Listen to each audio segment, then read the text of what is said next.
Hi there, I'm the Tin Man, and welcome to episode 28 of the Road to Ice Gear series. On screen now is everything we're going for in the series and everything we've gotten so far. I hope you enjoy! Alright, so if you haven't noticed, this looks a little different. The size of the screen is a little smaller. I'm going to have to find a way to get all my abilities bars back in here. I'm a little mobile right now. I'm on my laptop, and that's also why I sound different, because I don't have my normal mic. I'm back to the headset mic, so it's going to be a little diminished quality for this week, but after that it should be back to normal.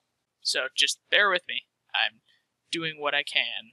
So the luck rework happened today, and you need 50 fortunate components for it. And I tried to do a bunch of clues leading up to this to try to get 50, but I only got to 47 just disassembling duplicates. So I do have to disassemble some uniques that I have: the H1 plate body, H2 shield, and H4 plate body. So hopefully I don't end up needing these in the future to complete a set, but I mean, I don't think I was going to go for complete clue sets anyway, but you know, maybe I will in the future. Maybe I'll change my mind at some point. So there's 50 fortunate components. This onyx has to be cut, and here is the alchemical onyx. Alright, here's the ring, and here is the Luck of the Dwarves. Nice. This is going to replace the ring that I use for a lot of situations. Obviously for things like Telos, raids, and I guess Araxor, if I ever do that again. I'm just going to have this as a switch since I can switch it out before I loot. But for stuff like Vindicta and Slayer and any other God Wars Dungeon 2, I'm probably just going to wear this because the difference between the Asylum Surgeon ring and this isn't too significant for the inventory space that I'd save. So this episode was all ready to go last week, but there were some major technical difficulties. The external hard drive where I was carrying all of the clips on, the connection for it broke. Like, it wasn't the cord, it was just the little connection part between the cord and the external hard drive just was super, super loose, and it eventually just broke. So I had to wait till I was back, and then I basically got one of my friends to help me slave it, he called it, to my normal computer, and he basically just turned it from an external hard drive, ripped off the case, and turned it into an internal hard drive. So that's why this was so delayed. So that was awful. Anytime anything important would happen, my FPS would just drop like a lead balloon down to like 10 or 12, which makes it a little hard to do the on-tick stuff, because if you've only got a couple frames, then it makes it a little more difficult. But yeah, I was getting hit by a couple of the stuns and the charges, which, I mean, at 0 to 50 in rage or whatever the hell I was at, it's not a huge deal, but it's still irritating, and I can tell that I'm not going to be able to push any meaningful enrage with that. It's just not going to happen.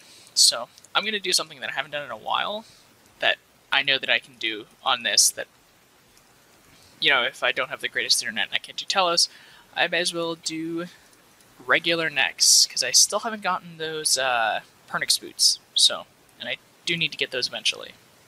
I was hoping to wait to do necks and to finish off the Pernix boots until I had the Saren Godbow, because that'd be like tier 92 damage instead of tier 90 damage in accuracy, which would make significantly better. But even now, just with the Gladecore boost actually working in instances, there's a huge difference that I noticed. Like, it was so much easier. Like, ridiculously easier. If you haven't tried out necks because you tried it a while back and you, like, it was too hard or something, I'd definitely get the Gladecore boost and try it again, because it's definitely possible that you would now easily be able to get through Blood Phase or Ice Phase or Zeros Phase or whichever one was tripping you up. It's way easier.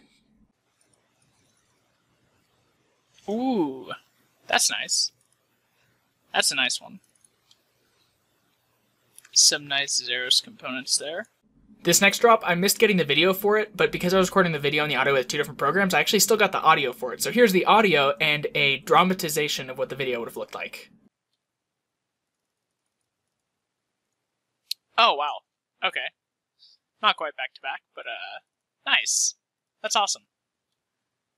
I can actually get 16 components out of that instead of just 4, which is nice. Wow. Okay. I guess I'm just getting lots of drops this hour. Virtus Mask, number 2. Na-na-na-na-na-na-na. Tin Man! I was having a ton of fun at Nex. And if you remember, I got the Virtus boots at about 150 and the Torva boots at about 250. So in terms of the boot drops alone, I've been really, really lucky. since they were two of my earliest drops. But in terms of the overall drops, I counted up and I've got somewhere around 15 items, which puts me at about 1 in 30. So that's a little on the unlucky side in terms of items overall. So hopefully over the long run that will improve. And definitely that run of 3 items in quick succession definitely helped out with that. Next is one of my more favorite bosses, so it wouldn't be the worst thing in the world if I went a little dry on this last pair of boots, since I did get pretty lucky on the first 2, and like 2 out of 3 boots for the styles that I use more often, you know, I'll definitely take that. I do like Next more because it's a little more fast-paced. You can do like 10 to 12 kills an hour, which isn't really possible at some of the recent bosses I've been camping a lot.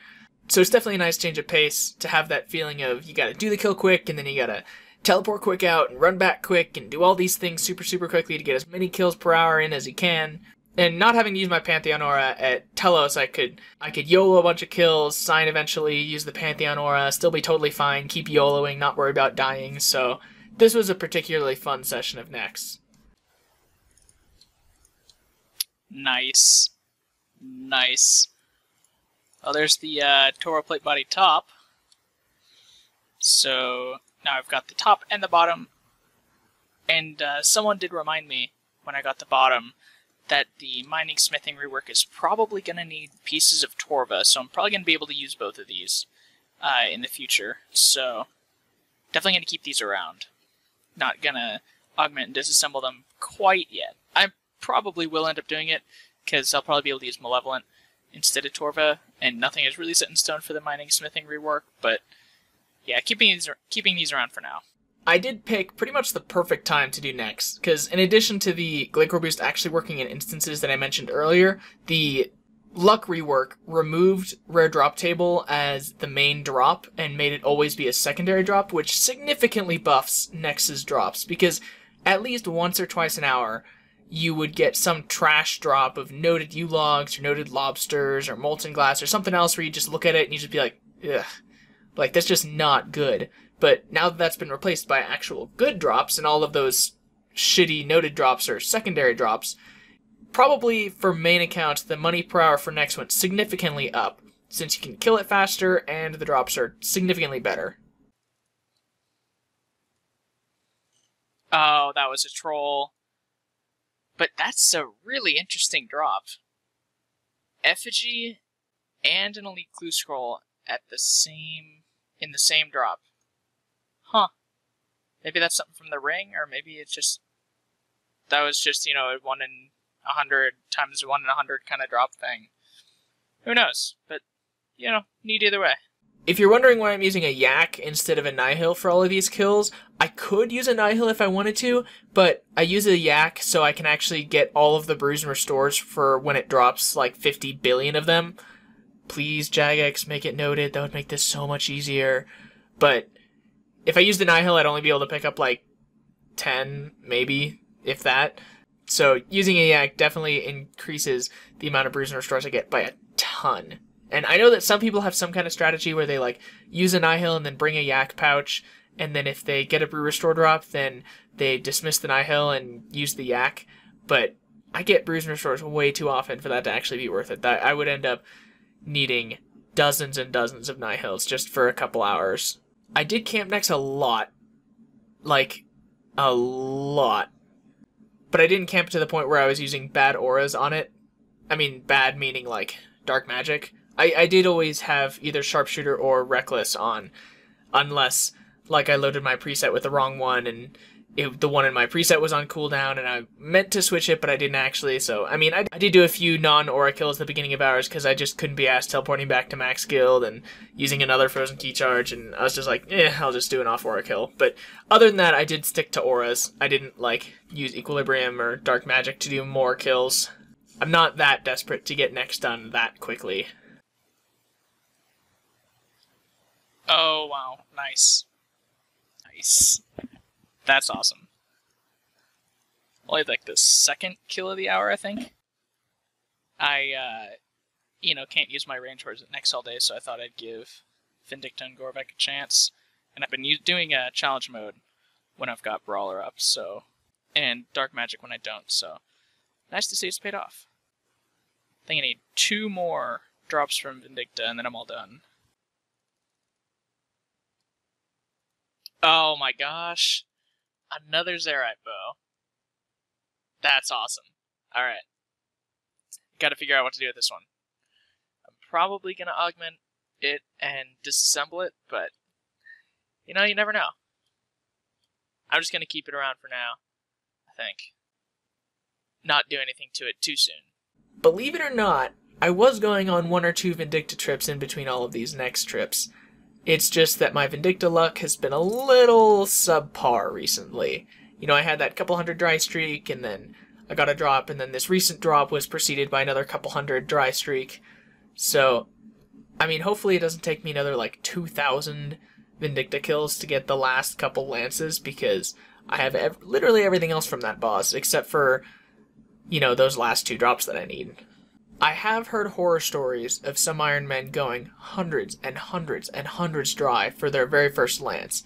Like, they may just have a chaotic staff, and they're just soloing Vindicta, trying to get a lance to try to, you know, kill Araxor better, and then they just went like 1,000 kills dry, or like 1,200 kills dry, which I'm definitely glad I'm not in that situation. I'm not that desperate for these drops from Vindicta, but I would like to get it soon, because I would like to move on to other bosses as being my in-between aura bosses, if that makes sense.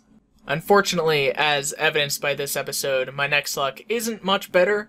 I mean, I had that good streak at the beginning of the episode, but then that was just followed by a long dry streak, which, going like 50-something kills dry for a drop at next, like, that's only like 2 to 3 times the drop rate, so that's not ridiculously unlikely, but it's still not fun.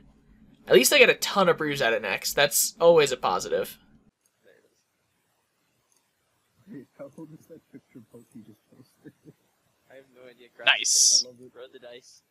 Alright, here we go. This is the 100th challenge mode Gorvek and Vindicta that I've done.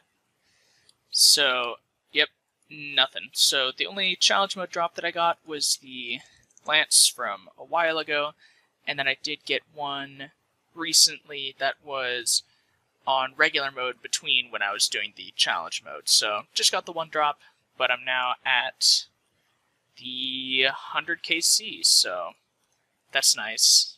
I figured I may as well go for it, because the low FPS drops randomly, like right now, and unstable internet is kind of a detriment to challenge mode Vindicta and Gorvek, but it's not as much of a detriment as it is to doing things like Telos and the Angel of Death. This week, I got another Dragon Rider Lance from Vindicta, so only 2 more to go there, and also knocked out a ton of necks, but still no luck on the Pernix boots. I hope you enjoyed this week's video. Be sure to like if you did, and comment down below if you have any comments, questions, or concerns, and I do make new videos every week, so be sure to subscribe if you want to see more.